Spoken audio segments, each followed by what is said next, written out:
মুহাম্মদ সাল্লাল্লাহু আলাইহি ওয়াসাল্লামের সাথে বিবাহ হওয়ার আগে খাদিজা রাদিয়াল্লাহু তাআলা আনহার ইতিমধ্যে দুইবার বিবাহ হয়েছিল।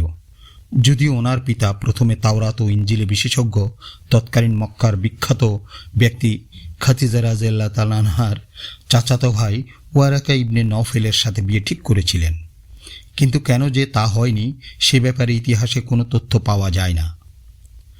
পরবর্তীতে আবু হালা ইবনে জারারা আর তামিমির সাথে প্রথম বিয়ে হয়।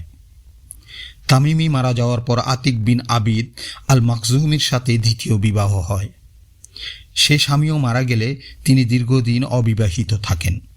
তিনি ধনাঢ্য, সৎ চরিত্র ও অভিজাত বংশের নারী হওয়ায় তৎকালীন আরবের বিবাহিত অবিবাহিত অনেক পুরুষ ওনাকে বিবাহ করতে আগ্রহী ছিল, কিন্তু তিনি তাদের সকলকেই প্রত্যাখ্যান করেছিলেন। এদিকে মাইসারার কাছে মুহাম্মদ সাল্লাল্লাহু আলাইহি ওয়াসাল্লামের প্রশংসা ও অলৌকিক ঘটনা শুনে তিনি মুহাম্মদ সাল্লাল্লাহু আলাইহি ওয়াসাল্লামকে বিয়ে করার আশা পোষণ করেন। একদিন খাদিজা রাদিয়াল্লাহু তাআলা আনহা নিজেই মুহাম্মদ সাল্লাল্লাহু আলাইহি ওয়াসাল্লামকে ডেকে বিবাহের আগ্রহ প্রকাশ করেন। খাদিজা রাদিয়াল্লাহু তাআলা আনহা প্রস্তাবে মুহাম্মদ সাল্লাল্লাহু আলাইহি ওয়াসাল্লাম ওনার অভিভাবক আবু তালেবের পরামর্শে রাজি হয়ে যান।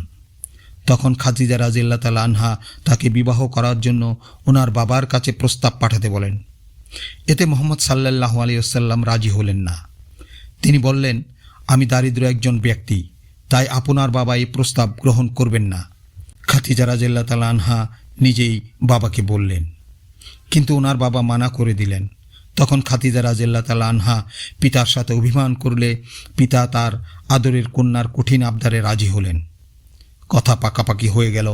দিনক্ষণ ঠিক করার পর একদিন মুহাম্মদ সাল্লাল্লাহু আলাইহি ওয়াসাল্লাম ওনার অভিভাবকদেরকে নিয়ে খাদিজা রাদিয়াল্লাহু তাআলা আনহার বাড়িতে গেলেন। সেখানে বিবাহের খুতবা চাচা আবু তালেব পড়ালেন। সেই খুতবা এখনও আরবি গদ্য সাহিত্যের ইতিহাসে লিপিবদ্ধ আছে। এই বিবাহে মোহরানা ধার্য করা হয়েছিল 500 দিনার। এছাড়া বিবাহের দুই পক্ষের যাবতীয় খরচ খাদিজা রাদিয়াল্লাহু তাআলা আনহাই বহন করেছিলেন। তিনি 2 উকিয়া স্বর্ণ ও রূপা মুহাম্মদ সাল্লাল্লাহু আলাইহি ওয়াসাল্লামের কাছে পাঠিয়েছিলেন, যা দিয়ে দুজনের বিবাহের পোশাক, অন্যান্য খরচ ও ওয়ালিমা সম্পন্ন করা হয়েছিল। এইভাবে মহিষী নারী খাদিজা রাদিয়াল্লাহু তাআলা আনহা আমাদের নবী হযরত মুহাম্মদ মুস্তাফা সাল্লাল্লাহু আলাইহি ওয়াসাল্লামের জীবনের প্রথম জীবন সঙ্গিনী ও আমাদের শ্রদ্ধেয় মা উম্মুল মুমিনিন হয়েছিলেন।